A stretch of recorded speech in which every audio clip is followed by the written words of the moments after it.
Good morning, everyone, and welcome to the Mental Health Family Hour, episode 3. This session is going to be on social media and self-image. Now, once again, thank you very much for your support over the last couple of weeks. The response has been absolutely excellent. So thank you very much for sharing, emailing your feedback, messaging us. Me and Dave, we really, really appreciate it. So once again, just to introduce who we both are, if you're tuning in for the first time, my name's Sam Tyrer. I'm the founder of a service called Change Talks, which is an educational program that I've delivered throughout Lancashire for the last 3 years. My aim is to prevent mental health problems at an early age, to educate on topics such as how to cope with anxiety, how to cope with depression, how to cope with things in a positive manner. So turning from cutting to do something in a positive way and things like that. So Dave. And my name is Dave Cottrell. I'm a mindset coach who works online as Mindset by Dave. Literally, I suppose my reason for being here is that I went through practically everything a person can go through, or at least versions of it. And I work now to help other people with strategies for getting through difficulties in their lives without going through the same amount of pitfalls, without having to hit rock bottom and that sort of thing. So just to mention as well, there is a 1 minute silence at 11 o'clock. So we will try to finish just before this. However, if we do end up running over at 11 o'clock, we will be going silent for 1 minute. So if you are tuning in live, I apologise if that seems a little strange, but we do want to respect this 1 minute silence. So today's topic, as I've said, social media and self-image. Now, when I talk about social media, I apologise if I do seem negative in certain elements of what we discussed today. I I personally feel that I've been impacted by social media when I was younger and including now as well. So the way that I want to start this session is to first touch on our first point that says online images don't always tell the truth. And what I want to say about this is I want to relate it to myself. So when I was younger and I went through depression and anxiety to an extreme level, there's one particular occasion that I always refer back to, and I remember taking this picture with one of my ex partners, and on this picture we looked like we was really really happy, and the truth was actually behind that photo was a guy that didn't really care, a guy that didn't care if he was here anymore, and a relationship that was crumbling because of certain things that we'd gone through. So I think that what is important is when we are actually looking at social media and these pictures, we have to understand that what we are looking at is not actually always the truth. We are not going to post that our life is, it's miserable, or I've just argued with my partner. We'll post the bits that we want people to see. And sometimes, especially as how I was as a young person, I felt that I had to post that I was happy, that I had to keep up with what everyone else was doing. And actually, the truth behind the photos was it wasn't how I was portraying my life to be. Do you want to input on that, Dave? Or Yeah, I mean, I've taken one of those almost exact photos, and I can remember it. That was actually with my current wife, not an ex in this situation, and it was just a time that was extremely rocky in our relationship. We were on holiday in Mexico, and we booked a trip to go to Chichen Itza, and the night before we just had a massive fight, and so neither one of us had slept, and we had to get up at like 4 to get on the bus to I think it was a bus, but to go to Chichen Itza, and we just didn't talk to each other the entire way there because things were really bad from the night before. And yeah, I can probably scroll through my phone and find that picture, and I put that picture on Instagram, because it was about 5 years ago, and it was before I knew what I know about social media now. But I put it up there, and it just got an absolute ton of likes, and you get comments like, "Oh, you guys look so happy. I'm so happy for you," and all the rest of it. And in reality, we just the moments before taking that photo, we were like, "Should we even bother taking a photo?" And because Chichen Itza, it's one of the not natural wonders, one of the wonders of the world. It's like it's a huge bucket list item, and we did it for the gram, which is kind of it's a sad thing that expression had to come around because people do so many things for Instagram.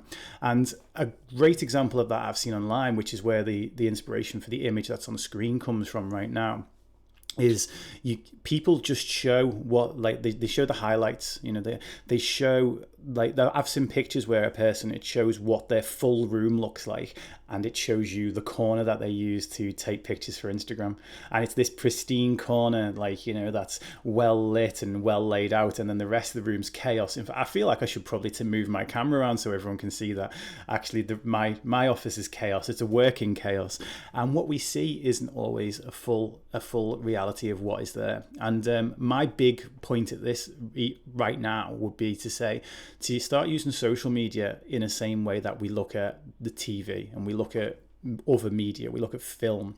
Social media it's not truth, it's not reality, it's entertainment. That's and we can use it as entertainment, and we can look at it that way.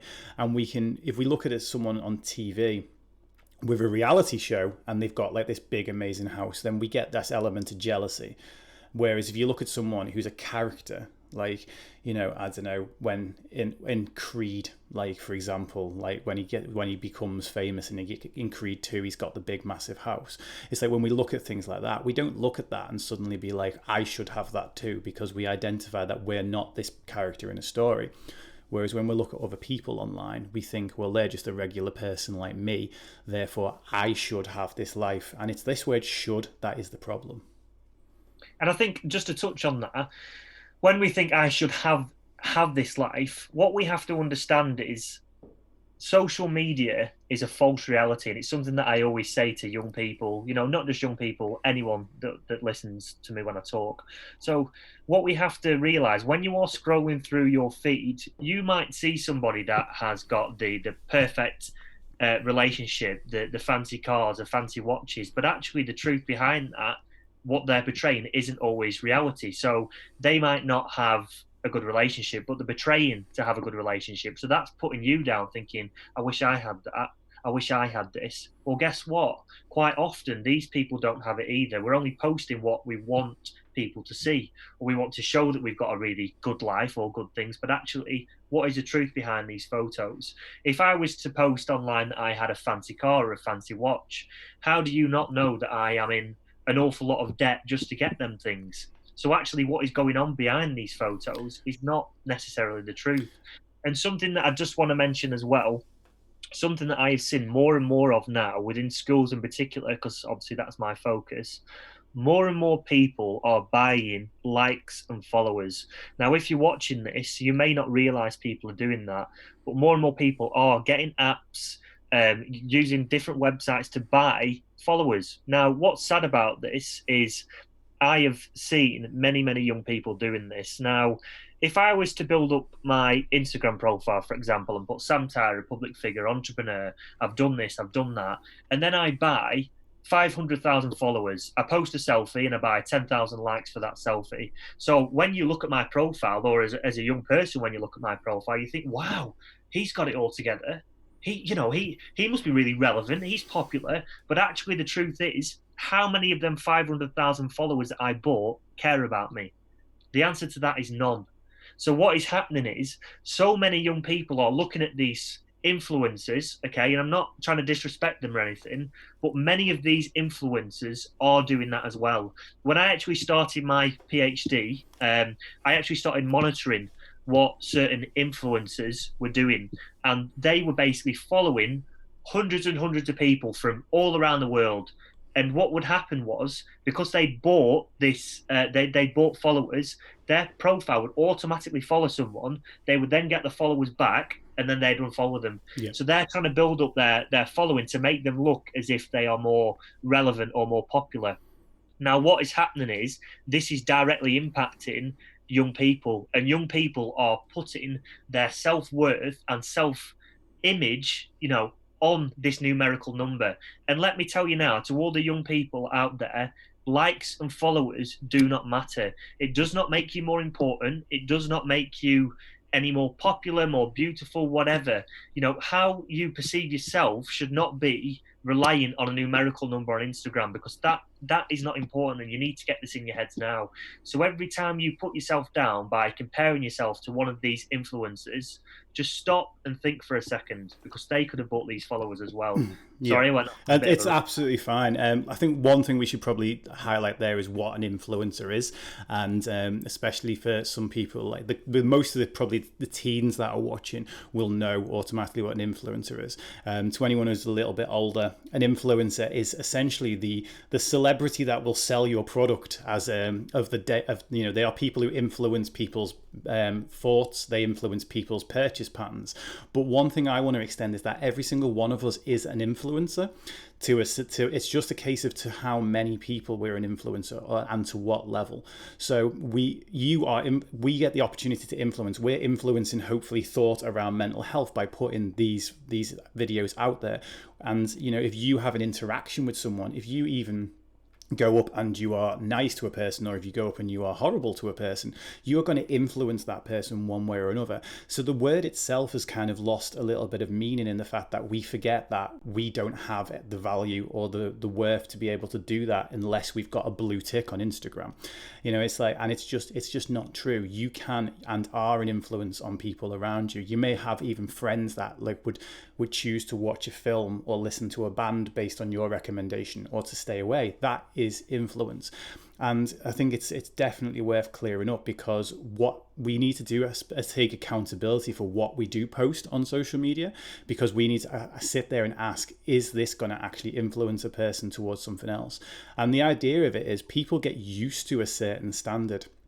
So, you know, once a big influencer like one of the Kardashians or something posts something of a certain standard, then what that becomes the norm. Now, our parents' generation know this from the expression keeping up with the Joneses. That was always the one that, like, my parents actually talked about. It was like you were always it was a frame of reference, and your frame of reference was the best person on your street. So if someone on your street had, you know, if it was 1995 and the person on your street had a 1995 Ford Sierra, it's like that person was the bee's knees, because, you know, you might have been driving around in a 1993 Peugeot 205 or whatever. I hope those cars were actually out at those times. Otherwise, the car enthusiasts would be like, no, stop it.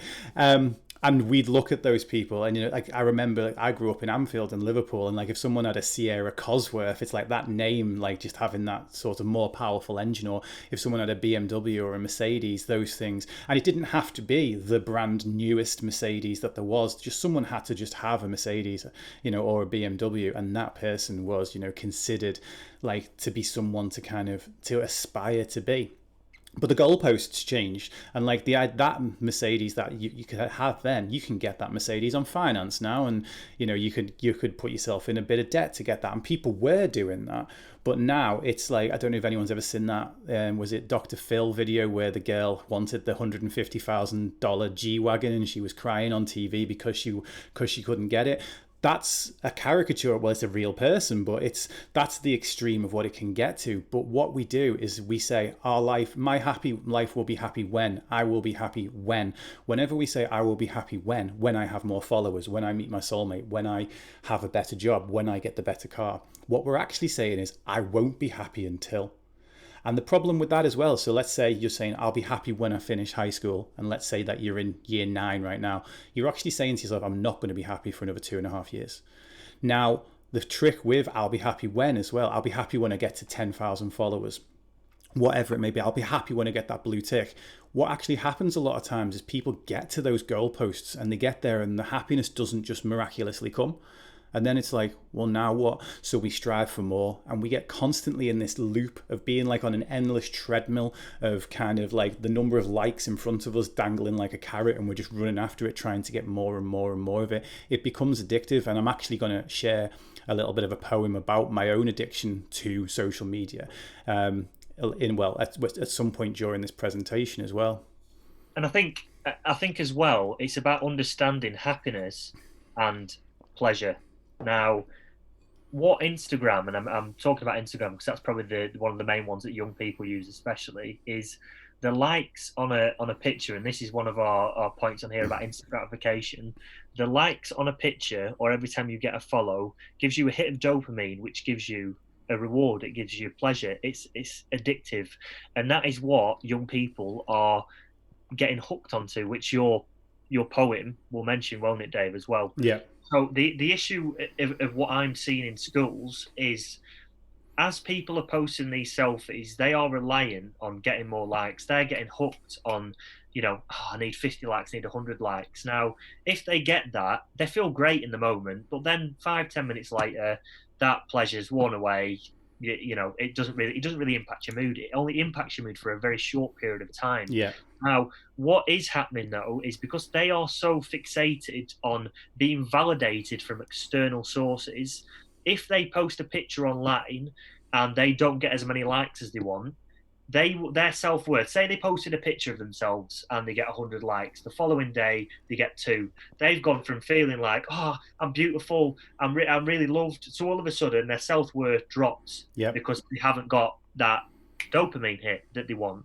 Now, how would you advise people to tackle this? How would you advise young Okay. people to tackle this? Even around, if we take the dopamine out of it for a second, people logic their way into these things. So they will look at it and unconsciously go, right, okay, well, you know, Joanne got 100 likes when she was out with a bottle of vodka in her hand in the red dress.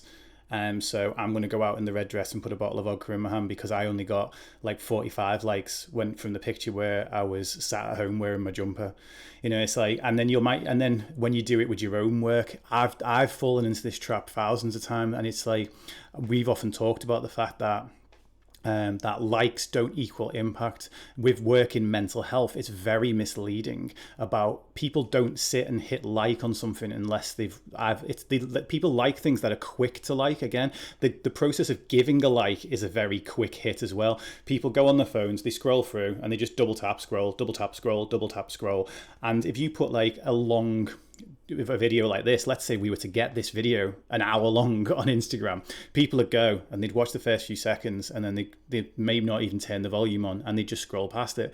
So something with value like this would get absolutely 0 likes, yet we are trained to assign value to the like itself. We treat it as if it is currency, and it kind of is. It's social currency to a degree. People think like my son, my You Are Enough video, for example, has got 83,000 views on Facebook, right?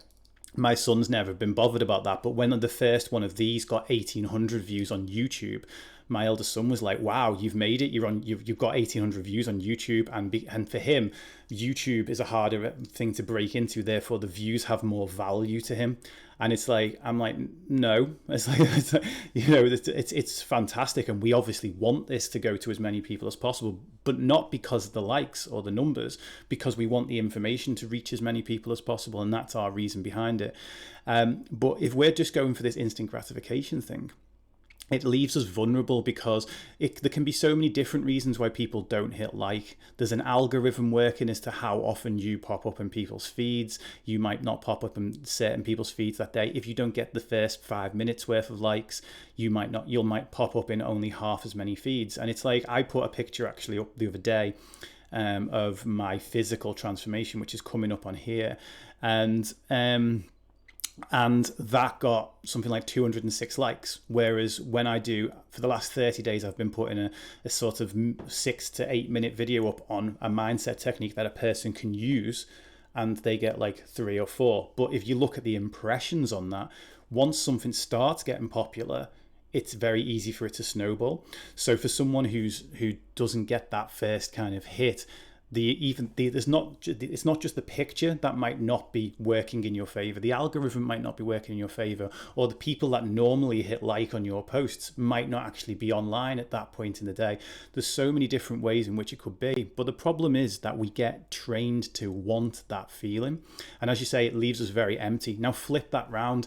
We've talked about this before, where if you could have 100 likes on a post, and then someone could turn around and say, "Oh yeah, you look really good there, but I'm not sure that red's the best color on you." And it's like, and we'll take that one insult, and now suddenly that one insult will take away all the positive of the 100 likes that we had, and then we'll carry that insult around with us, and we'll feel terrible about it, and we'll hold on to that, and that's the thing that'll actually really hurt us. So actually wanting that makes us more vulnerable. And you've got to sit and ask yourself, why am I on social media? What am I actually on here for?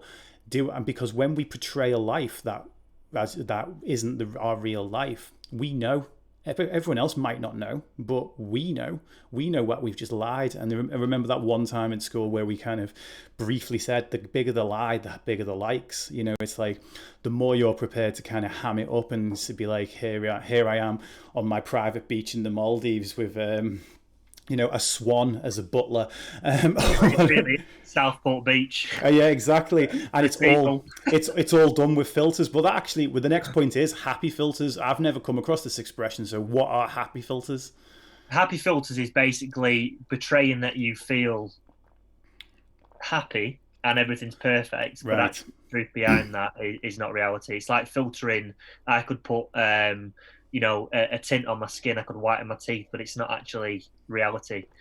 Something that I just want to touch on, Dave, to what you've just mentioned, there is a real danger with posting your life online that isn't how you really are or you really feel. Yeah. So I'm going to use another example. There was someone that I used to be friends with, and from a young age, he started posting that he had a very wealthy lifestyle online. Now, the ones closest to him and his friends realised that he could not afford this lifestyle with the income that he was getting from his job. Now, because he'd started posting this lifestyle, he then felt pressurised over the years to continue keeping up his image. Yep. Now, not so long ago, it must have been about 5 or 6 months ago, we got told that he'd basically taken an overdose, and unbeknown to us, he'd had a private gambling addiction that he got absorbed into to try and afford the lifestyle that he was portraying on Instagram. Yeah. Now that crossed over the false reality of the digital world that he was portraying crossed over into his real life. There's a huge danger with this. And if you post as well, and it doesn't have to be as extreme as that, but if you post that you are happy all the time and everything's perfect, because we are so focused on social media and different internet platforms, how can we actually expect people to really know how we're feeling if we are acting online that everything's perfect? So there is a real danger with this. So 100%. Something that I'm advising is, I'm not saying you have to post that, especially young people, once again, you don't have to post that you're miserable or you're having a bad day. Don't feel like you have to post it all. You don't have to get absorbed into this. It's not a healthy thing to do, and it doesn't bring you happiness. Followers and likes do not bring you happiness. The sooner you can understand that, the more that you will focus on the real world. People that, so I'm 27 now, many of my age group have decided to remove social media, and what they say is they feel like they're finally living in the real world. Yeah. Because you get so absorbed, including myself, with likes and followers, that you just miss out on so much. Especially like if you're getting fixated on followers and you end up buying them, you're not going to go into a job interview in the future and go, look, mate, I've got 20,000 followers and I get 1,000 likes on my selfies, give us a job. They don't take it into account. So I think it's about realizing that is not actually important. I'm not saying step away from social media full stop, but use it wisely and don't let the likes and followers impact your mood. Yeah, which is exactly why we put these two topics together on this episode, is that social media and self-image. Body image we're going to do in a little bit more detail on another episode, but self-image, it can really dictate. Social media can give you this distortion of your worth based on your number of likes. You are, I remember when talking about body image, there was a great picture that went around, says you are not what this number on the scale says you are. And the thing I often say about that is, whenever I've worked with people with body image issues, is if the number on the scales becomes an emotional trigger and not just a piece of data, then it becomes harmful to you. And the same is true with likes. It's like, if it's just data, if you're running a business like I am, or if you're if you are actually out there trying to get a piece of content in front of more people because you want to help people in the same sort of way that we are, then it has to be data and not emotional. And actually, and that's where I personally draw the line on it, and realizing that I've personally suffered from social media addiction. I just want to quickly read out, I'll go into the poem actually now, but I wanted to quickly acknowledge a comment that we've got on the live stream from Dan Blackpool that says, "It seems like people have a fear of missing out, FOMO, right now. They have to check that notification straight away and reply there and then." It's so true. And I think that's been encouraged as well by a lot of people on social media. Even people I quite like Gary Vee, but he's like, if you're running a business, or if you're not responding to every single DM, then, and you've got a couple of hours spare in the day, then, that's the reason that your business isn't successful and all the rest of it. And it's like people take that out of business as well, because nowadays we're encouraged to think of ourselves as a personal brand. So people actually do see even an individual as a commodity now. It's like, I've got to build up my Instagram following, because then if I ever do launch a product, or if I ever do this, then I'll have more people to launch it to. But I want to quickly read out this poem that I wrote just a few nights ago, actually, when I realized that I'd switched over into looking at the numbers on social media in an emotional way rather than in a way of data. And that for me has now made me say, right, you know what, I've actually just really pulled back my use on social media, because I noticed the fact that I was falling into that trap of addiction where I have been before. But it's a poem, and it's called "Pour Me Another Like." I've got an addiction, and it's devilishly self-sustaining. It's not to something you pour from a bottle, snort from a powder, or shoot from a syringe. It's not illegal. I could do it in plain sight at any time of day and at any place, and no one would bat an eyelid.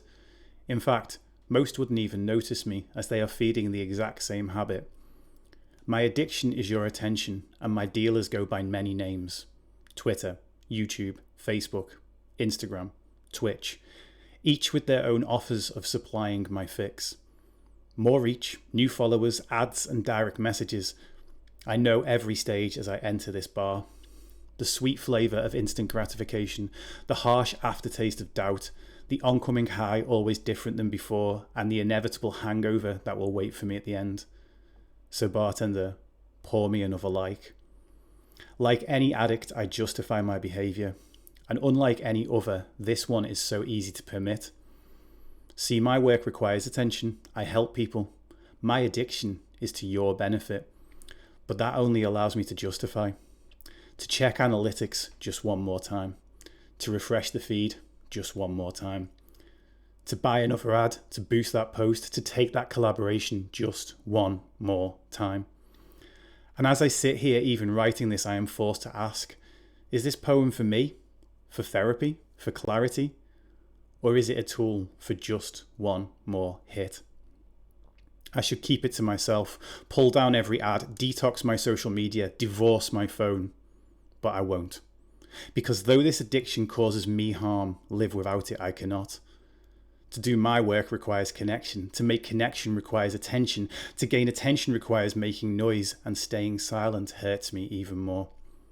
So I am trapped, or rather torn, split asunder, pulled apart by the horses of ambition and contentment, enough but wanting more, aware but craving release.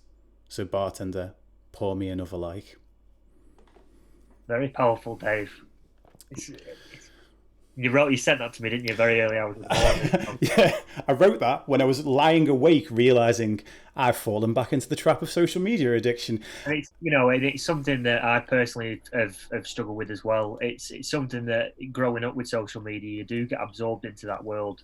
And I think that for me personally, I've now removed the Instagram app from my phone. I don't have Facebook anymore, because when I was using Facebook especially, it was social media that started Change Talks. I started posting online, my following increased, the likes I was getting, and I started questioning myself when I was posting more. Am I doing it for the right reasons? Am I doing this because I want validation from other people? And I think I was. I think that's very difficult to me. It's very difficult for me to admit publicly, but I do think that some of them posts were for the wrong reasons in the end. Yeah. So actually, I stepped away from it. I removed my Facebook. I have to use it on Twitter now, which, to be honest with you, I don't really like doing. But I came to realise that I enjoyed the validation from other people. I enjoyed people approving this work, but that isn't why I've started it. I've started it because I genuinely want to help people, and that's why I decided to come off it. because I don't think it was healthy, because you can keep searching for that quick fix, that quick hit, and I think it's a dangerous thing to be absorbed into. And just to touch on sort of instant gratification one more time in regards to young people, what I talk to them about is when, say, for example, they have their maths GCSE coming up and they need to study to get the end reward. So, say if they want a grade, it's 9 the highest now, isn't it? They want a grade 9 and they have to study to get this end reward. So, it's delayed gratification. I ask them how many of them will go home and, actually focus on the study to get this end reward. Many of them won't, because they'll go home, they'll sit on their phones or their Xboxes to get that instant gratification. So even if they don't upload something at that moment, many of them will sit down, they've got the revision in front of them, and I say, how many of you keep your phones outside your room? I've never had one pupil put their hand up and say they do. Yeah. So if they want to get this end grade, my advice to any young people watching is keep your phone outside the room, because it will still give you instant gratification through texts, calls, or whatever. It's a distraction. Yeah, the thing is that we want to train ourselves to be able to want delayed gratification and to value delayed gratification as well more. And also, even putting gratification as to one side, we want to actually start to train ourselves to want to do things just for the sake of doing them. So, like doing something for virtue of the fact that it's just good for you, like going out for a run now. I used to be the type of person that would go out for a run because I had the delayed gratification of how it's going to feel at the end of the run, or the delayed, more often than not, the delayed gratification on I'm getting a medal from a race if I kind of go and do that. I was always looking at external events. And one of the beautiful sort of side effects of this time right now is that I don't have any events to train for. But I'm still going out and running, and for the first time probably in my life, I'm running for the sake of running. I often talk about getting outside your comfort zone and doing something that's difficult just for the sake of doing a difficult task. And this is something that I wish that I'd have actually saw the value of a lot when I was younger. It's like last year I did the Inca Trail in Peru, and I didn't do it for charity or anything. I just did it because I wanted to do it, and I wanted to actually go and visit. Obviously I've been to Chichen Itza. It's like then I wanted to see Machu Picchu. But my eldest son just wouldn't have been interested in coming on any kind of trip like that with us. And he said to me, "Why did you bother? Why did you do that? It sounds really hard. You walked for like 4 days trekking through the mountains. Why would you choose to do that? Why would you pay to do that?" And I'm like, you know what? Before we even got to the view, and actually the day we got to there, the view wasn't there. The clouds were in and we didn't even get to see it. But the trek itself was its own reward, because what we do when we learn to do hard things is we move our comfort zone. What we are capable of changes. What we find easy changes. And if we can life is going to throw difficulties at you. There is no two ways about it. There are going to be difficult times in your life. And if you go through your entire life trying to actively avoid difficulties, actively seek instant gratification, and actually push aside delayed gratification, when you get to a position where delayed gratification, or even sometimes no gratification, is the necessity, then you're going to struggle, because you're not going to have been prepared for that. So when we say to a man and say, you know what, today I'm going to do something harder than what I normally do, and it's going to be its own benefit. I'm not doing it for the reward at the end. I'm doing it for the benefit of actually doing something that is difficult. Raises our bar, and it raises our standards of what we consider to be difficult. And I've always found as well. So when I lost all my weight and I started getting into endurance events, I didn't do well in school, didn't do well in college, but once I sort of overcome everything, shall we say, and I started losing my weight, getting into these endurance events, all the other elements of my life became easier. So by achieving in sport, that then carried into my academic life, and my revision got easier and my grades got higher. So it's something that I do encourage. Push yourself outside your comfort zone. Try something. There's a great expression I like for that, which is how we do anything is how we do everything. It's not always 100% true, but if you're the type of person that pushes and takes the harder route in one area of life, you're likely to be someone who's going to push and not actually deliberately take the hardest route. It's like, I'm not saying deliberately be awkward and not actually take the simple route sometimes, But we tend to be the type of person that, okay, if you can face a challenge in one area of your life, then you can face challenges in other areas of your life. I Definitely. used to really, how I got into mindset coaching was from personal training. And one of my favorite things was always giving people strength training, even if they were actually just there for body composition. We do elements of strength training, because actually the process of lifting something heavier and heavier and heavier and increasing that and developing that physical strength often worked as of actually giving people mental strength and resilience and fortitude as well. I want to. Shall we get into the questions from your slide? Is that cool? Yes. So basically, this slide is something that I basically ask young people. I don't get them to answer it publicly, but I basically put a series of questions up because I want to challenge them to basically think: am I addicted to social media? Is my self-worth and my happiness relying on external factors? Because I want to encourage them to learn to love themselves without the need of approval of others. It's something that I'm really trying to challenge in high schools. Do you want to read the questions out, Dave? And then Yeah, I'll... definitely. There's also something I'd really like to say on question 2 as well. So the first question is, do you delete a picture if you don't get as many likes as you want? So this question, I asked them. I've seen this in not just young people. So what I'll find is people upload a photo in the morning, say 10 o'clock. They won't get as many likes as you want on the photo, so they remove it, and all of a sudden they re-upload it about 6 o'clock when we're probably the most active on social media platforms.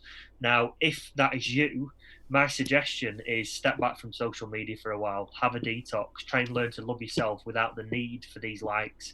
Because if you're consistently doing that, your happiness is just going to fluctuate. How you feel is just going to be up and down consistently. Do you want to go on to the next question? Yeah. So do you check your phone first thing in the morning and last thing at night?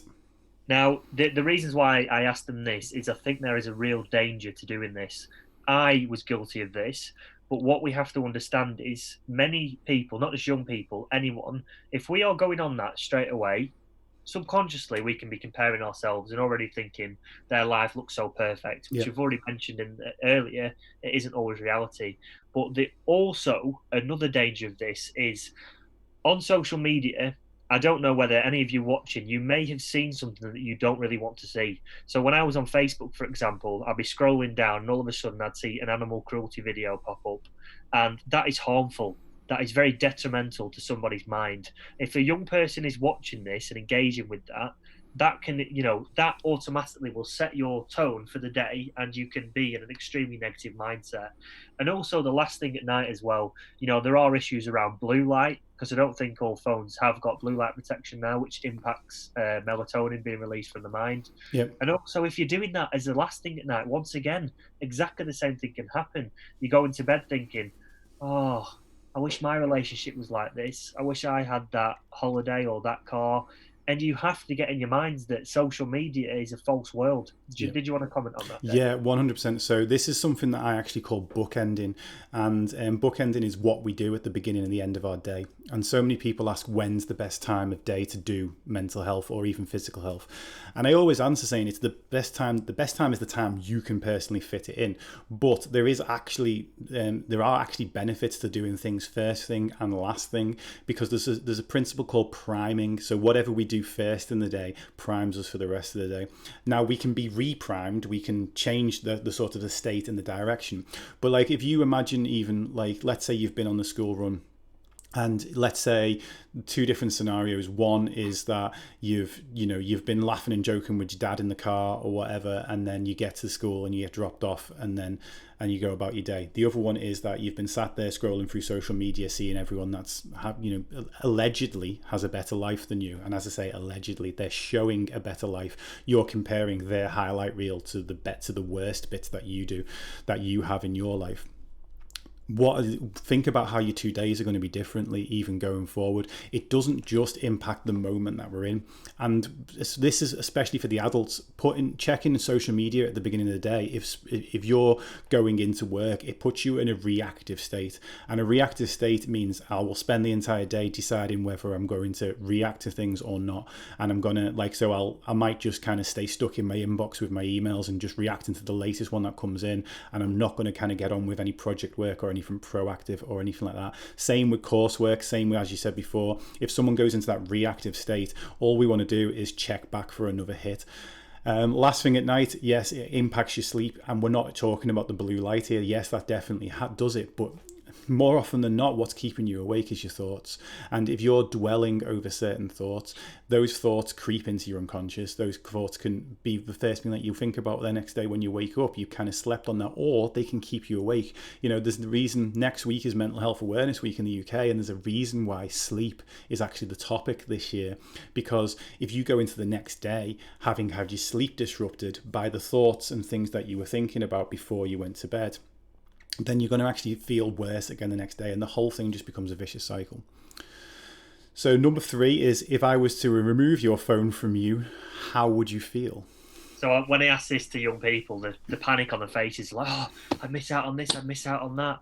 And it worries me, because it is a part of who we are now. Now, I kind of mentioned to them, if I was to remove social media, how would you feel, rather than the phone in general. And as was mentioned by Dan earlier about FOMO, fear of missing out, many of them feel like they'd miss out on all sorts of stuff. But actually, what are they going to miss out on? Oh, Sheila nipped at shop down road, bought a bucket of paint. Oh, well, that's not going to impact your life. And one of the things is, it's not like they're missing out on loads of events or any social gatherings, because on average, many young people are seeing each other once every 2 weeks, which is not a lot. I used to see my friends every night. So actually, if you are panicking, if you didn't have your phone or you didn't have social media, why don't you look at other ways to engage with your friends? Actually go to see them outside of school. Yeah. Call the home phone, which we've mentioned. Yeah, definitely. What's the next question, Yep. Dave? If you didn't get as many likes, how would that make you feel? That once again, that kind of links into the first point. If it's really impacting you on how many likes you're getting, and that is really dictating how you're feeling in that moment in time, please just have a social media detox and try and focus on things in the real world that make you happy. If you enjoy going on walks, spending time with your family, engage with that rather than trying to chase the quick fix of likes. Yeah. One of the things with FOMO as well, actually, to go back to that for a second, is it's basically, we focus on what we don't have, and we don't focus on what we do. Not to kind of trigger anyone who does actually have FOMO, but we're always missing out on something. Whatever you are doing, you are missing out, but you're just not doing everything else in the world. So, if you're sitting on your phone, you're actually missing out on real interaction, the possibility of real interaction. If you're sat playing a computer game, you're missing out, theoretically, on watching a film, although some people do both of those things at the same time. And when we try and do all of these things at the same time, if you try and do absolutely everything, you get the value from nothing. And one expression I like to use there is, it's the difference between getting what you want and wanting what you get. We want to be in a position where we want the things that we have, like, as opposed, because when we can have everything and yet experience and feel like we've got nothing, because we focus on the one thing we haven't got. Prime example of how that's working right now. Let's just, as a rhetorical question to the audience, how many of you, now that we can't go to the gym, even though you didn't go to the gym before, really want to? I would see there's my best friends, I would see them a few times a year, maybe every 3 months, every 2 months, maybe. And within a week of lockdown and everything happening, I was missing them like crazy, just because I can't. And it is genuinely a mindset thing, and where we place our focus. I'm going to skip the next one, because it says about, are you tuned into how many likes you get? And I think we've covered that twice already. But this next one's really important. How many pictures do you take to get the perfect one? Yeah, I think there is a real danger with this. Now, what I want to say it as I address the young people. Now, I once dated someone a very, very long time ago. I'm married now, so very long time ago. And this person she asked me to take some pictures, and it was picture after picture after picture after picture after picture, and then she would take loads of pictures and pictures, and it was just getting excessive. And actually, it just made me think, like, who actually really cares about how you look on social media? Because we'll waste so much time trying to get this perfect picture for who? Mm-hmm. Because nobody cares. And I'm not saying no. I'm not impacted by how you look on your photos. If you're sat in a room with someone next to you, are you really impacted by how that person looks? So stop wasting so much time trying to get this perfect picture, when the reality is nobody cares about that photo. They're going to forget. that picture. It's not going to be something that's stuck in the mind in a year to come. Yeah. So don't spend so much time trying to get this perfect picture, because the likelihood is you want to impress one person, not not the many. Yeah, absolutely. And that's the thing. It's like if someone is bothered about the fact that your hair isn't just right in that picture or whatever, then that's not right. That's not true friendship, really, is it? It's like, and if anyone is actually saying those type of things to each other, please understand that we do feed into that conception that people do care, like we do, and people generally don't most of the time. Don't get me wrong, there are always people who do actually care on these things, but you've got to understand that, again, if we place all of our focus on the thing that is wrong with an image, and I say wrong, it's like we forget all the things that are right, and your self-image will be chipped away at there. If you even say, oh, I hate the way my smile looks in that picture, but you're let's go into the vernacular, the slugs are on fleek. I've got a decent set of eyebrows myself. I've got a gap in my beard right here, by the way. I've got a receding hairline that's getting lower and lower. I'm getting more and more grays. I've got stretch marks all over me from when I used to be obese. I've got scars on me from from accidents and not so accidents, shall we say, but that's to be covered in a different episode. And you know what? It took me a very, very long time to accept all of those things, but what comes from actually self-love and actually thinking to yourself, you know what, we want to hide those things away from people. If we start thinking, if someone can't see my gap in my beard on social media, so I might take all my pictures from this angle rather than this one. It looks like it's then suddenly I might actually start doing that in real life, like being side on to people because I don't want to talk to someone and have them worry that, or I might sit there and start playing with it, or I might kind of unconsciously do that. If I'm worried about how I look in certain outfits, I might never go out in those outfits, and this is how it becomes over time. So what we want to do is we want to focus on what is beautiful about us, what we actually do like about ourselves, even if you're just starting with one thing. One that I actually say to a lot of people, because I'm covered in tattoos reasonably, is often I'll meet people that don't like anything about themselves, and I'm like, but they've got tattoos, and I'm like, well, do you like that tattoo? Because I think if they don't like the tattoo, if you've paid to have something put on your body permanently, so chances are they're there. And most of them will be like, yeah, I actually really like my tattoos. And like, let's just start there. Let's start by saying, I really like my tattoo. And then you might actually develop from that into, you know what, actually, I quite like my shoulders too. Or I quite like my eyebrows, or I do quite like my ears, I quite like my hair. I quite like when I love wearing purple. I don't know if it's ever come up. It's like I love wearing bright colours, and it's like starting to actually pay into a bank balance of self-esteem, of telling yourself what you like. Because every time you say, oh, I can't put that picture up, my teeth aren't good in that picture, I can't put that picture up, I've got rolls. It's like, do you want to see some rolls? There we go. There's rolls, there's stretch marks, and I'm not embarrassed about any of them. And it's like the second we start saying we can't do all those things, each time we do that, we're taking away from our own self-esteem. And self-esteem, there's a big key there, self-esteem. It's not what I say about you. It's not what Sam says about you. I don't care if anyone looks at those rolls and think, oh, that's those stretch marks now, and says they're horrible or anything like that. I don't think they are. So I've got that self-esteem, but it took, again, a long time to realize that and to not need other people's approval, especially when I was still a PT. As it did with me as well. As it did with me. Do you want to mention any more questions? Because I think this ties nicely into the self-image. Let's say the one I will say is the life you portray really how you feel. It's like, we've already sort of covered that, but the one I added to this was, when something you've talked about or shown before doesn't get as many likes, are you tempted to lie, exaggerate the story?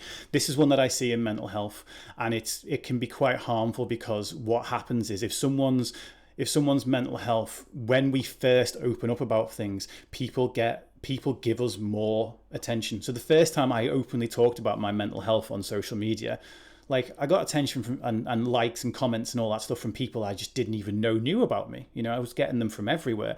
And then over time, what happened is people go, okay, it's Dave, he's talking about mental health again. And it's like, and I would see a lot of people do that. And it's like, we get, again, the likes and the comments and stuff start to dwindle over time. And that's just normal, because people get bored or fatigued of hearing you talk about the same thing. It doesn't generate the same attention. We know that about that person now, and this can be quite harmful, because I've seen people who then would then add in a new condition to what their mental health is, or they would exaggerate a situation, or sometimes even that if we sat down and talked about it afterwards, like let's say something like a coping mechanism like drinking or self-harm may have even been exacerbated because their brain had actually said to them, and I've sat down and talked to you about this, it's like I have to ask when I'm sharing about when I'm feeling bad, am I doing that because I made a vow that I was going to show my full life to people on social media? Or am I doing that because my brain's like, you need a load of likes right now? So often what I'll do with those type of posts, that's why I haven't posted that poem anywhere. I'm going to post that poem somewhere once my social media addiction's back under control, because I don't want it to feed into my social media addiction right now. I'm currently trying to deal with that. The same as if I'm feeling depressed and I could get those instant gratifications. If I share my depression like online, I will get instant gratification. What I tend to do is actually share it for awareness later on afterwards when I'm feeling okay again and I don't need those likes anymore, because that's the only time that I can say wholeheartedly, honestly, that I'm posting that for the benefit of other people rather than for the benefit of myself. And we've got something in by another comment in by someone who has the same surname as me, so obviously it has to be read out. Pet Cottrell, or List, I don't know, because it's all one word, something Cottrell 78. I've been listening since 10 and found this really helpful for my teenage daughter. Myself and partner came away from social media 8 years ago and was the best thing we've done. Our daughter, who is 17, would definitely benefit from this, hence why I've signed up. Thank you guys. Thank you for dropping us that message, because again, we're not in this for the likes and stuff, but feedback is amazingly helpful. Yeah. We do really appreciate any feedback that we do get. It's hard for us to, because obviously we're putting it out there all the time. We won't get feedback. So Yeah. any comments or anything that anyone wants to say, we do really appreciate it. And I do think that the age group 17, 18, I've worked with a lot of colleges, and that was when social media started impacting myself as well. So that is an age that I will be targeting more of in the future, because I do want to challenge them to kind of step away from social media for a while and focus, as I've said, in the real world. Yeah. Shall we go on to the self-body image? We've got, to be honest, we've covered a lot of the stuff on there, but the one question I want to go back to on the previous slide is, do you use your phone, or does your phone use you? I think that's an important question to sit and ask, because especially for the comment that's just come in with the listener and their husband who've pulled themselves away from social media. What we want to be able to do, this technology is not going to move backwards. It's not. And what we see is the expectations right now. Facebook's been around for 14 years? It's not a long time at all. Social media itself, we remember MySpace and stuff before that.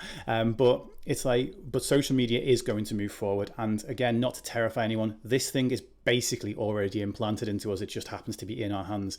Within 5-10 years, it's going to be something. There'll be a physical connection that people either wear. I mean, I'm technically wearing it now, or there'll be an implant. And social media is not going to move backwards. It's just not. Which is why we need to actually make sure we're in control of it rather than it being in control of us.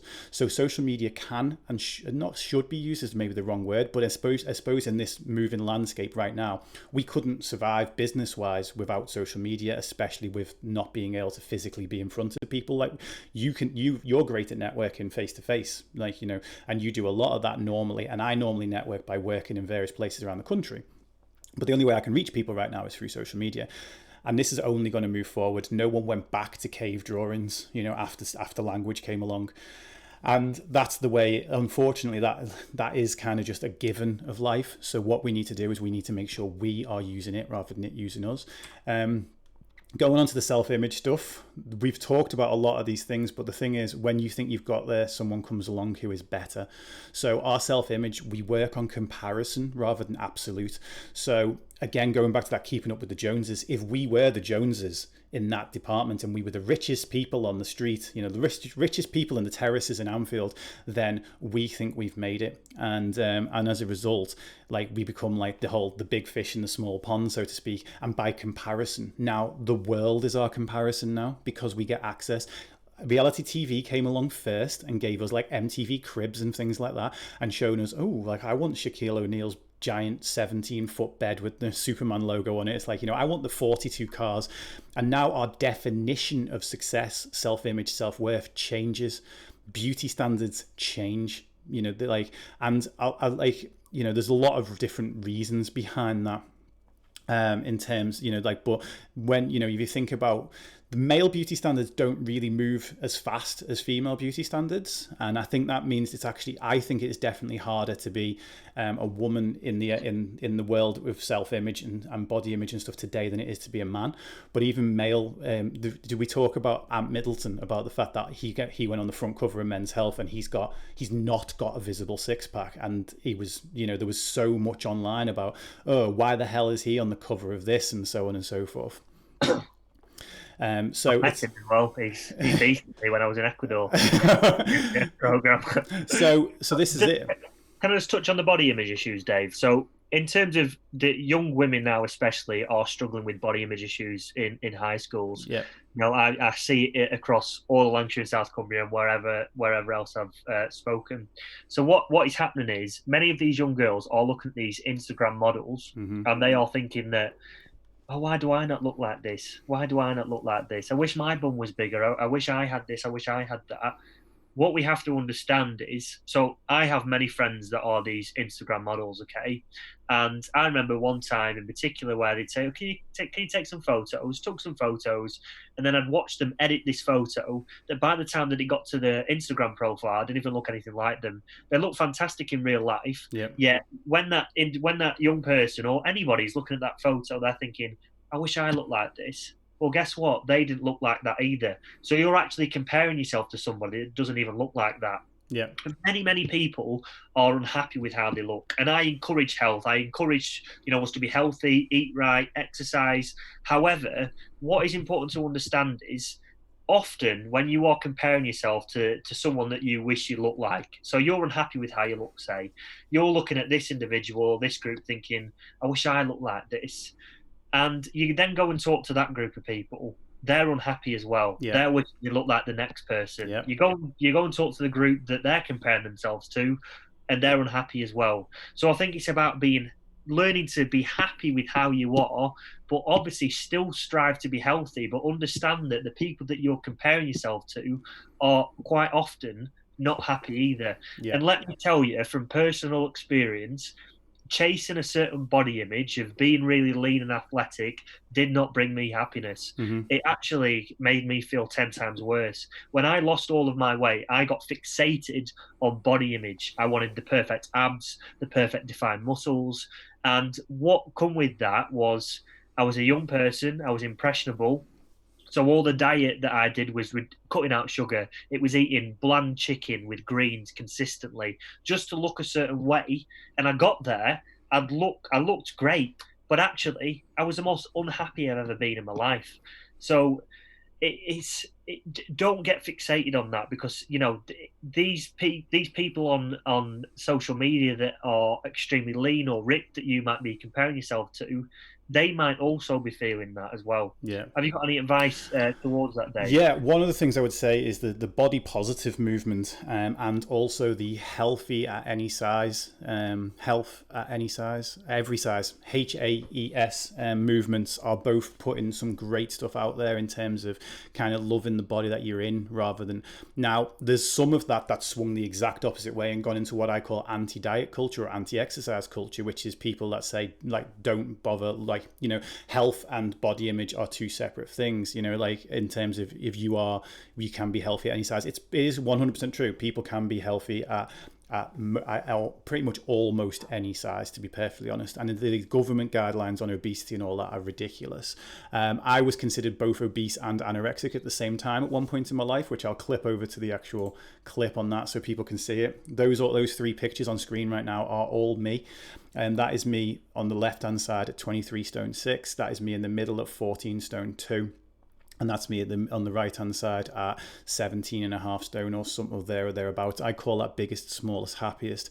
At the point when I was 14 stone 2, the one I am in the middle, I was still by the government standards considered obese.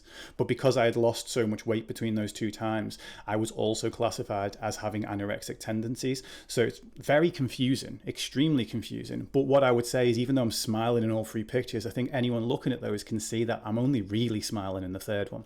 And that's why I call it biggest, smallest happiness. Like, I didn't look after my physical or mental health at all in the first picture. I became obsessed with exercise and with nutrition, and almost starving myself in the middle one. I became obsessed with my weight, and by the third one, I'd kind of found the balance of those things. And I've got on my podcast tomorrow a guy called Rory Brown who went through both body dysmorphia and an eating disorder, which is rare for men. Men do get eating disorders, rare for people to talk about it. And he talks an awful lot about the things like checking how you look 100 times a day, checking the pictures from loads of different angles. When we do take that picture from an angle, and then someone accidentally takes a picture of us at a party from a different angle that we don't approve of. Again, we've now got that comparison, and you don't want that playing in the back of your mind all along. But an important thing, and I think I'm seeing that a lot of who are watching are actually adults for the purpose of their own children, because we've got another person here saying they're not really a social media person but have also signed up for the 17-year-old daughter, so thank you. One thing that teenagers need to do is they need to actually do it between themselves. So like the whole no makeup thing, or don't say no filter if you're actually putting a filter on. Just say, Dave, it's nearly 11. I know I've got my timer on for it. We are going to go into a 1 minute silence in probably about 20 seconds. So if we suddenly cut off mid-sentence, that's why. But yeah, so that was what I'll say is solidarity, like sticking up for each other and bigging up your friends and their body image and encouraging a culture of self-love and of self-esteem and of value. I tell you what, should we just go into the minute and a bit and we'll go quiet until... Yeah. Okay. Yep.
Okay, so we've just had that minute of silence for the NHS workers, primary carers and frontline staff who have died during the coronavirus. One thing I want to say on the back of that is when we give people a minute's silence is actually do give those people a thought for more than just that minute. Whenever we assign a specific time for things, it makes it very, very easy for us to kind of forget about those things the rest of the time. Even we've got Mental Health Awareness Week coming up next week, which is going to put a ton of content out onto the internet, and it's going to start a lot of conversations around mental health. But please continue to keep those conversations going beyond that. Thank you to any key workers as well. Yeah. Thank you for all that you're doing. We really appreciate it. Yeah, we do. I again this morning just taken so much time to be grateful to be in a country that has such an amazing kind of healthcare system, and for all the flack it gets, the flack is always to do with how it's managed. It's not to do with the key workers themselves, the people who are on the front line. You can be against how the NHS is managed, but still be for the people who work for the NHS at the same time. And I don't see a conflict there. So yeah, that's about as political as I'm willing to get. There's many more things we could say in terms of body image issues as well. We may end up bringing this into another episode as well, because there's many avenues that we could go down to talk about this topic, because it is rife at the moment. It's not just young people; it's affecting all ages. So shall we move on from this, Dave? Yeah, definitely. Because we've got. I do want you to get onto the apps, because this is definitely an area of your specialty. So yeah, what are some of these apps that you feel parents need to be aware of? So this has been mainly in the high school age, and the apps on the slide. So there's the yellow Saharan monkey are basically anonymous chat lines where young people are using these platforms to talk to strangers, many of which are you can log on to it, you'll end up FaceTiming a random individual, and quite often it's led to naked men at the other end of the screen. So young children are accessing this, and if they are not in the right sort of mental state at that moment in time, they can be enticed into having conversations with these individuals, which can then lead to grooming. Yeah. Now, Calculator Plus is an app that is basically disguised as a normal calculator. Now, if you was to go on your child's phone, you would just think it's the calculator app. You wouldn't think anything otherwise. Now, actually, when you click into it, it's a platform where young people have basically been taking inappropriate pictures of one another and sending it into this platform. So people have been logging into this app and then seeing basically inappropriate pictures of young people in their area. Pedophiles have been accessing it as well. So please watch out for that app. Now, the Blue Whale was an app and also a game that was around about 2 years ago, and sometimes it's still coming in phases. It's basically a game where young people will go onto this platform and they will be enticed to do certain things that start off doing good deeds and then they gradually get worse and worse and worse. And they have to prove that they've done this good deed by videoing it and uploading it to the platform. So what happens is, for example, I go onto the Blue Whale app or to play the game. The first thing I have to do is open the door for an elderly person. So I have to film myself doing that good deed, and then you've completed that stage. Now, what happens as the game gets worse? The last three things, okay, so the third to last is you have to punch one of your parents, okay? So you have to film yourself doing that. The next one is to carve a blue whale into yourself with a razor. And then the last one is you have to kill yourself. Now, I know all this sounds very extreme, but this has actually led to quite a few young people taking the life. Now, they're very impressionable at a young age. So what has been happening is through this app, it was created in Russia. So what they've done through this app, they're able to trace the location of the person playing this game. If they refuse to do a level of this game, they get bombarded with messages from the people that have created this game saying, if you do not do this, I'm going to come around and I'm going to hurt your parents or I'm going to hurt your carers or one of your family members. So the young person starts to panic, which then leads to them doing something drastic. Now, I know that sounds incredibly scary, which it is, but I think it's important to raise awareness to these type of things. Yeah. And it's also a worry that the amount of people utilizing these apps like Yellow and Sahara that are a lot older, a lot of kids are getting groomed through these apps. They're acting as if, which you're coming to the other slide on catfishing, they're acting as if they're a younger age, and actually they're not. So many young people are being groomed. And just to touch on Grooming Day before we mention your 2 points, Yep. there has been an increase in grooming cases via Xboxes and PlayStations via live streams. So basically what's been happening is, and this is, I'm thinking of one school in particular where a young boy had basically been talking to this gentleman online, and this gentleman started being really pally with them. He got really friendly, and this young lad invited his friends in to talk to this guy as well. And he started saying, let's play a game. Pick a number between 1 and 7. The young lads or young boys would pick a number, say 4, send me a picture of your shin. The young person would take a picture of the shin and send it across thinking there's nothing in that. Yeah. You get more pally and more pally. Then they say, let's play this game again. The picture would then be a picture of their abdomen. Mm-hmm. Then it'd get worse and worse. Yeah. And these lads got enticed into going to meet this gentleman because he was going to give them iPads and game consoles. Thankfully, one of the older brothers of these individuals heard the conversation before these young lads could go and meet that person. But I think it's extremely important if you're a parent with a young child that you watch these platforms, because there are some bad people around and they're not thinking anything of it, because they're getting really friendly with these individuals and it's starting off normal conversations. They're just thinking they're going to meet a friend. Yeah. But you don't know if your child goes to meet these individuals, you just don't know what could happen. Yeah, definitely. So I've got feedback coming from your. Oh, it's gone now. Never mind. So the 2 that I've put on there were influencer marketing and critical thinking around future apps. Influencer marketing goes back to something we talked about earlier, which is celebrities using their standing to actually promote products. And there was a sort of a recent sort of expose done where they they sort of tricked a few influencers into promoting a product that actually had a fake product that had cyanide in it. It was like a diet product or something. And again, understand that like those people don't research those products. You know, there was a one of Ronaldo with an ab belt, like that went around, and obviously Ronaldo is a big kind of like famous figure, especially to kind of young lads.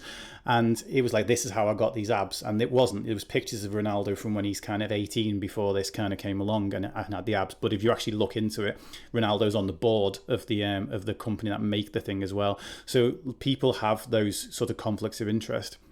But the reason I put critical thinking about future apps on there is like, you obviously learnt about these apps, and keeping on top of what apps are actually there is part of what you do in your work.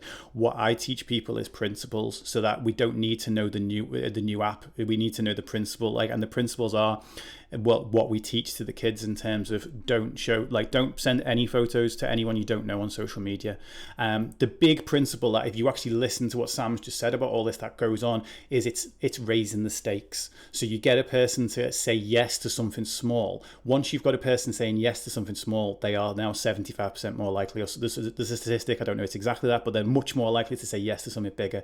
And the more invested that person becomes, the further that person goes, the more likely they are to say yes. So it's like, okay, they did it. The kids maybe felt a little bit scared about it, but then they sent the picture of the shin, for example, and then maybe they get a little feeling that the abs thing's a bit wrong, but they go that one step further. The same with the blue whale thing. Open a door for a stranger. You know, it starts off fantastic, doesn't it? Who wouldn't want to do that? You know, it's like it's a really, really nice thing to do. But it gets the kid invested in saying yes to doing something for this app. There's a film, I think it's called Nerve. It's about an app that does this. There's a film of it. If you've got kids that are like teenager or above, I would say sit down and watch the film with the kids, because watching films that talks about these things in an entertaining way is actually quite useful, because that film is all about people who are on these apps. They're trying to be the last one standing, basically. And these are all, you know, it's that principle is exactly the same thing. Is like, they start off with something small, now go bigger, go bigger, go bigger. Go back to what we were talking about with when we post our pictures. It's like, start off with a selfie of yourself. It starts off normal, regular lighting in your bedroom. You take it, you post it, gets a few likes. Then you find that if you take it from a certain angle, you put some lighting on, it gets more likes. Then you find if you put more filters on it, gets more likes. Then you find if you put a fake backdrop of the Maldives behind you, gets more likes. And this is the principle behind it, is that we're always trying to up the ante. And the thing is, the further down that rabbit hole a kid goes, the less likely they are to come and tell you, because they become embarrassed about it. Same thing happens with adults in gambling. And we're going to talk about that in coping mechanisms. But the further down that rabbit hole an adult goes, they don't want people to find out, because they're embarrassed of what they've already done. So, strangely enough, and I know this seems counterintuitive, but we will do more. We will do more to protect people from finding out about the thing that we've done. So again, going back to the communication episode of last week, create a space with your kids and say, look, if anything like this is happening, I want to know about it, and I'm not going to be angry at you. And if like, these are the principles, if anyone's threatening you, I want to know about it. You know, if anyone's kind of asking you to do anything that you feel uncomfortable with, I want to know about it. And if you've already done anything, I'm not going to be angry. I just want to know, because if you're feeling like you're trapped right now, and you feel like you've got no other choice but to follow this person's instructions or this app's instructions, if you ever get into that situation where you're in that inappropriate situation, I want you to be able to come and talk to me, because I'd rather help you than find out later that you've done something, you know, more serious. And if there's any young people watching, I really want to emphasize on, you do not have to do anything you don't want to do. Inappropriate pictures, especially between school pupils, has become more normalized. Now, more and more young girls are feeling like they have to do that, even though they don't want to. The word no means no. Now, stick to your guns. If you do not want to do something, you stick to what you said originally, okay? Because what's happening is, it's normally a male to a female. The young girl will say no. The lad then pressurizes her until she sends this picture. That picture gets sent. That lad then forwards it on to all of his friends. Stick to your guns. Say no and stick to that, okay? You do not have to do anything you don't want to do. Shall we go on to the catfishing slide, Dave? I'm just going to quickly touch on this, and then... Yeah. because I'm really conscious of time. Okay, we're on there Because now. so many things we can talk about, isn't there? Oh, it is. Detail about so many these We're going different to have to things. rename it the Mental Health Family Hour ish. The mental health family day. So the catfishing, okay, I have touched on this briefly, but something that I've come across more frequently and it's once again it's the young girls that have been targeted mainly. People are betraying that they're someone else on Instagram profiles or Facebook profiles. Now, catfishing, when I was in school, it was very, very noticeable when someone was acting as somebody they weren't, because they'd have one profile picture and that was it. And they try talking to you like, well, that's obviously not a real profile. Now, the catfishers have got very, very smart. They will get a profile picture. They'll get loads of pictures with your family. They'll upload loads of statuses. So you actually think that that's a genuine profile. So, for example, some of the things that I've dealt with, there's a 55-year-old man. He's betraying that he's a 15-year-old boy online. He has all the pictures. It goes well back. He then starts talking to this young girl, acting her age. This young girl starts talking back, thinking, oh, he's been really nice to me. He's complimenting me. He's giving me that validation, which many young people want because of things like social media and because young people aren't often very nice to each other anymore. So what's been happening is this older man that they think is their age has been getting into this sense of security where they actually start getting feelings for this person, via digital platforms because that person is being so kind to them. Yeah. They then send inappropriate pictures to this individual. And I actually had on one case that this girl was going to meet this person that they thought was their age. Thankfully, I'm not too sure what happened, but she didn't end up going. But if that young girl went to see this person that she thought was her age, she could have been raped. And I think there's a real danger with this. So please, to any young people watching, don't talk to anyone that you don't know because there are bad people around. And I don't want to scare people, but this is the reality of things. Yeah. And this is the thing is you will see online people using social media as a way to actually meet people in real life. And there are legitimate people that actually do that. However, what I would say, if you are young, always if someone ever asks about meeting, that is the fit. If they say don't tell your parents about this, then that is a very, very big red flag. Or they refuse to talk on the phone, Yeah. which is a point that I put on there. So, if they want to go on the phone with you or they want to go on FaceTime, that is a warning sign that individual is not who they really say they are. So if you ever do build a relationship with someone online, you want to meet them first, you want to actually meet that person face to face, tell your parents, tell the person that you're telling the parents, ask if they can speak to, ask if they can ensure that their parents are okay with it too, and things like that. Because you will see it, and you'll see it on YouTube videos, and you'll see other people on social media that do it, and it's perfectly fine. But then the thing is, there's a small number of cases where it's terribly not fine, and those are extremely serious. And if a person is saying to you, no, you can't bring your parents, you can't tell anybody about this, then that is a very big red flag that person has something to hide.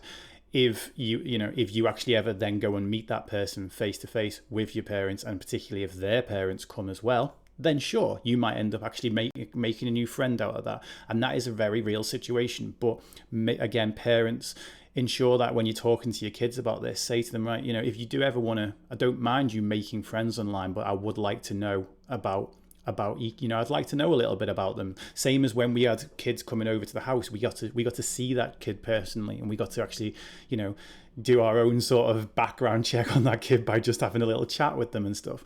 It's not unreasonable for you to know and want to know who your kids are talking to, and again, just showing an interest in them. There's a couple of films, again, if you want to look at entertainment on this. These aren't obviously accurate. They are for entertainment purposes only, but there's a film called Hard Candy, which is about catfishing. And I think there's a few more things now that show it. But, even the show You, the most recent one, it's like there'll be people, mental health campaigners around the world saying that I'm recommending problematic shows, but watch them critically and just be aware that some of the things, yes, they are for entertainment purposes, but some of the things that happen within these shows, it's actually good to open up your kids' eyes, especially the older ones. We're talking like 13 and above probably, to the things that actually are out there, and the things that people can do, and how easy it is to kind of portray to be somebody else. Is there anything else that we want to cover? Because I think we've gone quite a bit over. So I apologise for that. But like I said, we could talk for a long time on this topic. So I apologise that we have run over. Is there anything else that you want to say, Dave, before we leave it open to some questions? Yeah, I mean, actually, if anyone's got a question or anything, that we've got 38 people still watching. If you've got a question, please do type them in now, because we'll get to them in about 2 or 3 minutes. Just the big takeaway I've put at the end of this is to remember that social media and the phone are both tools. The trick is how you use them. Tools can be used to help or to be hurt or to hurt, and to be mindful. I often say, know why you're going on your phone, what you're actually going on there for. And if you're not going, it's like there's a few different ways in which you can go on and use social media. You can use it to consume, create, and connect. Those are the 3 biggies. Consume just means to go on there and actually look at stuff. Now, with that, please do make sure that the things that you follow are accounts that are helpful to you and not that are hurtful to you. And know that that can change. So you might actually go and decide that after today you want to follow some body posy stuff. Hashtag body positivity or hashtag body posy, and you may actually find that you follow 10 or 20 people from that, and that 2 of them in there are actually just using that hashtag to kind of get those follows and get that attention. And what they say doesn't make you feel good about yourself, unfollow those people. Make sure that with the people that you follow, they're not harmful to your mental health, they're not harmful to your self-image. That doesn't mean don't unfollow anything that ever challenges you, because if you do that, we do want to have things that actually maybe make us question the way we think, and maybe make us think differently about things. My page is definitely going to do that to people. It's going to make them think differently about the way they think. And that can be uncomfortable at times for some people. But if something is really just not helpful to you, unfollow it. Block it if you absolutely have to.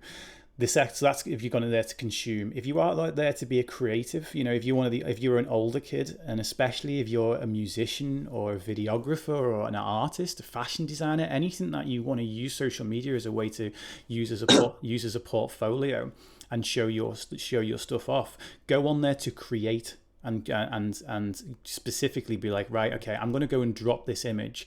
And what I would say is once you've dropped the image, put the phone in a different room for like an hour or 2, and go about doing something else.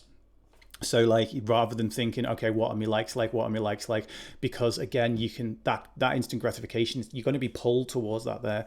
And then the third one is to connect. We've just talked about the dangerous ways of connect, but often I'll use social media as a way to find new people to communicate with.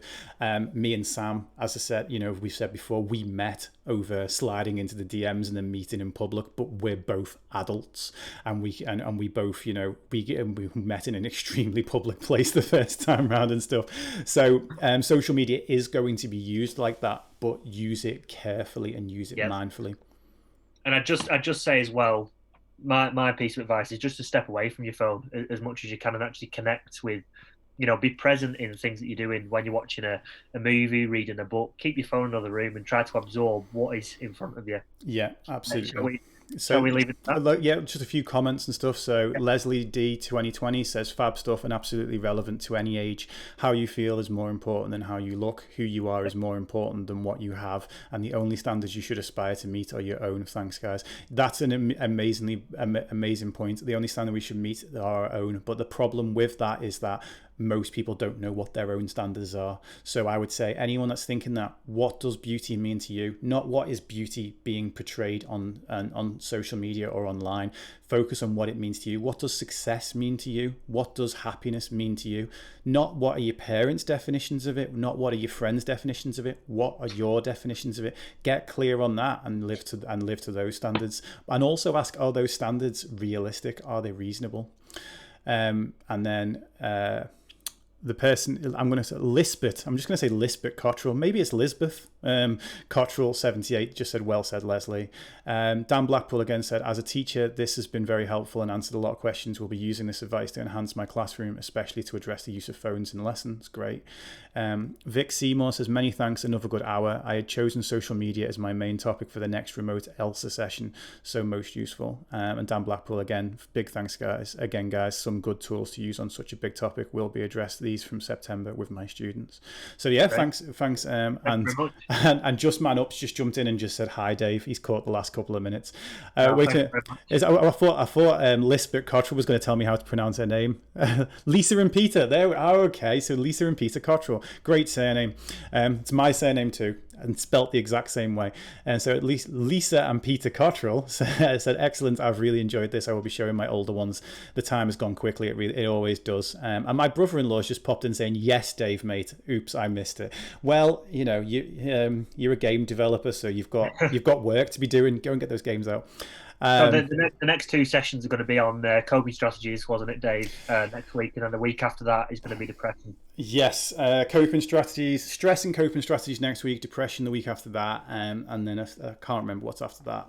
But both of those are going to be. We will. Let's just warn you in advance. It's going to go over an hour, like every single time almost. But we'll try and get the majority of stuff into the hour. And remember, at any point, if you actually do watch live and you want to kind of catch up with the last bits later, you can always rewatch these things on YouTube because they do get uploaded the same day.